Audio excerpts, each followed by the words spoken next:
Welcome to Beyond the Clinic, the podcast for health professionals ready to transform their expertise into innovative income streams that extend beyond the traditional clinic model. I'm Almond Bushell. I'm a registered dietitian and certified business coach and proud owner of 2 successful online businesses.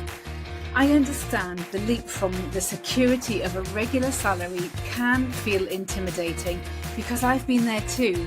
But it doesn't have to be scary, and you do not have to do this alone. Here you'll learn tangible strategies to accelerate your business growth. So if you're dreaming of using your expertise to create impact and a life of freedom, then you're in the right place. Hello, and welcome back to Beyond the Clinic. We are in week 4 of our Summer Reset series, and today's episode is a juicy one. The kind of conversation I wish someone would have had with me when I was just getting started. Now, this is week 4 of this Summer Reset series, and if you're just tuning in now, here's what we've covered so far. Episode 66 was part 1, and that's where we kicked things off with a compassionate mid-year check-in. No guilt, just grounded in reflection on where you are and what you need. Episode 67 was part 2, where I walked you through how to clear away the business fog, a gentle but strategic look at what's no longer serving you and what to carry forward. And in part 3, that was episode 68, we mapped out a powerful but simple 60-minute planning ritual that I called the Summer CEO Date. It's a business reset to keep things moving when you have fewer hours so you don't end up feeling overwhelmed and burning out. So if any of those resonate, I highly recommend going back to catch up after this one. But before we dive into today's episode, a quick reminder, if you haven't downloaded the Summer Reset Planner, pause this episode, scroll to the show notes and grab it. It's your companion for this series. And today's episode, we're going to talk about the 3 core things that I'd focus on if I had to start from scratch. And there's pages for this in your planner designed to help you reflect on each of these areas and shape them into an action plan that you'll actually want to follow. All right, let's talk about starting over. Maybe you're at the very beginning of your business journey, or maybe you've been doing this for a little while and things feel messier than you expected, like you've been duct taping strategies together, hopping from one idea to the next and secretly wondering if you're missing some secret blueprint that everyone else seems to have. If that's you, take a deep breath. You are not the first, and you certainly will not be the last. Today, I want to share exactly what I would do if I had to start over, knowing what I know now as a clinical professional building a health-focused business. And it doesn't come from a place of regret, because I've learned so many important lessons along the way. It comes from my desire to make this easier for you so you can benefit from my hindsight and avoid making the mistakes that I did. Think of it as your shortcut, the lessons I learned the hard way so you don't have to. Okay, let's dive in. Okay, number 1, specificity first. So if I was starting over, the first thing I do is get super specific about helping just one group of people with just one outcome. Let me explain. Not being specific enough is one of the most common traps I see. And you know what? I fell into this trap myself. When I first started in the online space back in 2017, I had so much passion and so many ideas. I wanted to help everyone. I had a private practice that I ran alongside my NHS job that had been going for about 15 years at that point. And in my clinics, I saw all kinds of pediatric dietetic clients, children with allergies, weaning babies, weight management, diabetes, fussy eating, constipation. It was a general pediatric clinic. And so my intention was to take this online.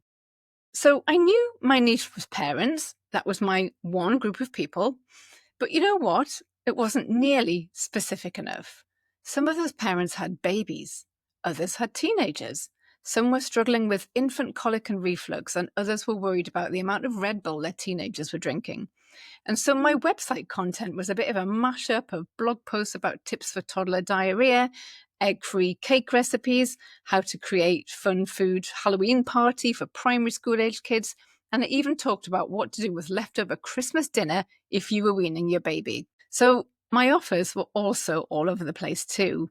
And instead of feeling focused and confident, I felt totally scattered. I was forever looking for new ideas to write about or create courses on, and I was second guessing every decision I made, wondering if it was this one that was going to be the right one. When you're trying to help everyone, you're actually talking to no one. It's like trying to tune a radio with a wobbly antenna. Your message comes through just really, really fuzzy. No one thinks it's for them, and so they scroll on by. But when you get more granular and more specific about who you help and how you help them achieve that one clear outcome, that signal sharpens. So, for example, one of my past Accelerate clients, let's call her Jane, she was a women's health dietitian. And when we first started working together, she had 5 different offers. She came to me because she was exhausted. No one was really engaging with her on social media except other healthcare professionals. None of her offers were converting, and the only way she was making money was from Bupa and a consultant in her local hospital who passed on his private patient referrals. So the first thing we did was simplify. She decided upon one audience, one group of people she was going to help, and it was couples trying to get pregnant, and one outcome that she could help them with: optimizing their fertility through nutrition so they had increased chances of conceiving. Then we added specificity. So instead of couples, she decided to focus on male fertility. So can you see now, instead of creating content that would appeal to both women and men, risking that if a man saw her post about women's fertility, he might scroll on by thinking, well, that's not for me, and vice versa. Now she only needed to create content that spoke directly to males. And that meant she could be relatable. She could talk about what men typically did in their day, their worries, their anxieties, their frustrations. What that did was made them feel seen and heard. And when her message got clear, so did her marketing. She stopped spinning, she started connecting, her email list grew, her one-to-one calendar filled, clients started referring other couples to her, because her audience now got what she did and understood what was in it for them. So if you're nodding along here and thinking, I've tried to be too many things to too many people, then this is your opportunity to reset. So in your summer reset planner, you'll find a page called the Clarity Reset. Use it to journal on. Who do you really want to help? What specific outcomes or results do I want to be known for? What stories, client wins, or past experience reinforce that you can get people great results? Start there. You can always expand later, but clarity now saves you months and months and months of getting your business off the ground. Okay, the second thing is pick just one platform and show up consistently. So if I had to start over, I wouldn't try to be everywhere. I'd pick one platform, one method of showing up, and I would master it. So early in my business, I believed that visibility meant omnipresence. Now, that is true, but really only for established businesses with big teams to support them and a nice, healthy marketing budget. And that's not most of us, right? So there I was writing blog posts every single week. I was scheduling Instagram content every single day. I was dabbling a bit in YouTube. Please don't go there. It's very embarrassing. And I haven't taken down those videos for some reason. I was showing up in Facebook groups and offering helpful advice. I actually had a reoccurring calendar appointment in my diary to do this every single day, even on the weekends. I ran my own Facebook group, so I was there as well. And I was also trying to stay consistent on Pinterest. The 283 tabs in my brain were always open. And the worst part, none of it felt fun. It was a necessary chore, and I was slowly heading towards burning out before I even found momentum. So here's what I know now. Consistency far outwins complexity. I'm going to explain this through Sophie's story. So this is another one of my one-to-one clients, Sophie. She's a diabetes dietitian, and she came to me feeling really frazzled. She'd heard from a business guru that she needed to post 3 reels a day to build a good Instagram following. She also needed to go live with a weekly tutorial to nurture that audience. And on top of that, it was a good idea to have a free Facebook group where she should give tips and advice and answer everyone's questions to showcase her expertise. And also, she should be producing one type of long form content every single week, and podcasts were crushing it at the moment. And she could share all about that podcast episode to her email list, not just once a week when the episode went live, but 2 more times to remind them to tune in case they'd missed the first one. And of course, while delivering her clinical service, she said, "I know I'm doing everything right. I'm just missing the secret. Do you know what it is, Sarah?" I asked her one powerful question. Where do you want to show up? Not just where's your audience, although that does matter too, but where can you show up consistently without losing yourself? She chose Instagram and she committed to 5 posts per week, Monday to Friday, stories and DMs, and emailing her list just once a week, and that was it. So within a month, she said running her business began to feel easier. She enjoyed showing up and connecting with her audience, and her people could feel that. She'd started converting clients in the DMs, and later we went on to do all of this by automation, buying back so much of her time. So this is where I want to take you next. In your summer reset planner, choose one core platform to focus on for the next 6 weeks and write it down. And commit to showing up consistently, not constantly, consistently. If it's a social media platform, just be aware that the minimum number of posts per week to keep the algorithm alive and happy is 3. Don't do less than that, otherwise you'll be trying to revive a dead Instagram account, and that's another story. And track how this one platform's visibility plan feels.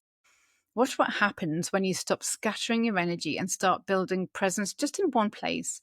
And if you're still not sure where to start, then think about, where do you like hanging out personally? Or where are you already comfortable? Where does your audience tend to engage with you the most? And what could you do regularly without it feeling like it's become a massive chore? So remember, you don't need to do it all. You just need to be findable and relatable so your audience comes to learn when you're around. And when you add this to the specificity in step 1, you'll become resonant. And that's what builds an engaged audience. Okay, the third thing is to create one offer that scales. So this is what you sell. If I was starting over, I would design one offer that I can scale.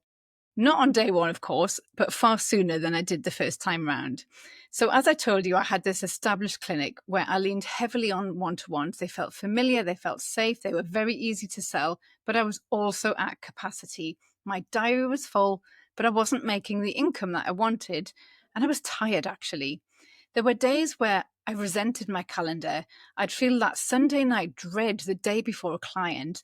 And this is my own business, for goodness sake. I wasn't going to work for a boss.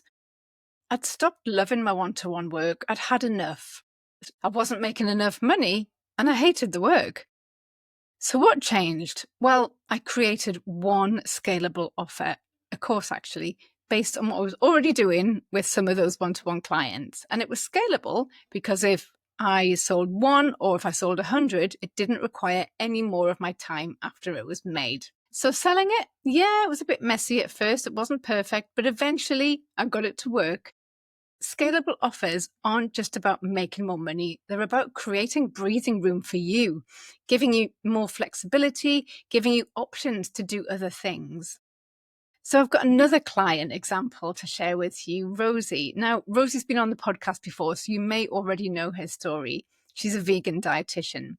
She created a simple 12-week group program based on her most common client struggle, managing their weight on a vegan diet. She pre-launched it to her warm audience, and she sold out before she created a single asset. Suddenly, she wasn't trading every hour for income.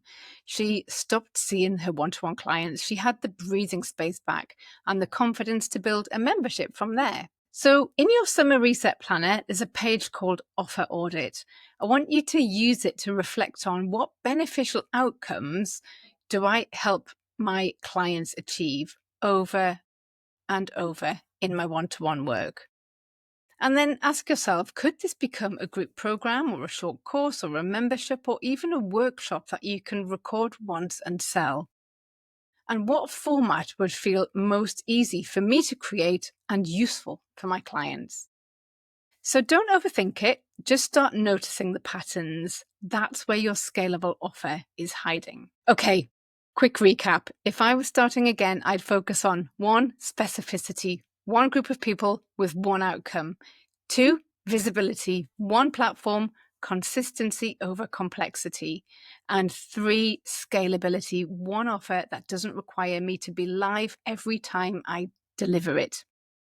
These 3 foundations create the momentum without the overwhelm, the focus without the fog that comes. And I know how tempting it is to try everything and say yes to every idea and chase every shiny new thing. But if you're feeling scattered right now, the answer isn't more, it's less but better. And if you want to reflect deeper on today's episode, the Summer Reset Planner has everything you need: the journal prompts, the strategy pages, the weekly planning space. Print it out, grab a highlighter, make a cuppa, give yourself just 1 hour this week to sit with this episode and plan your own reset. Now, next week, we're shifting gears a bit and we're going to look ahead to September. I'll walk you through how to prep for your most aligned autumn without slipping into overdrive. So until then, simplify, reflect, and give yourself some credit. You are doing far better than you think. See you next week. Bye for now. That's it for another week. Thank you so much for joining me as we explore the abundance of strategies to help you recapture that feeling of possibility and excitement as you drive your business forwards and beyond the clinic room. If you found today's episode inspirational, then don't forget to like and subscribe to the show to stay in the loop for more valuable advice that I'm going to be sharing each week. If you want to be the first to hear about new episode releases, news and ways that I can support your business growth, then please don't forget to check out the links in the show notes, and you can also connect with me from there. Don't keep me a secret. I would be delighted if you left a review and shared this podcast with your colleagues. Until next time, bye for now.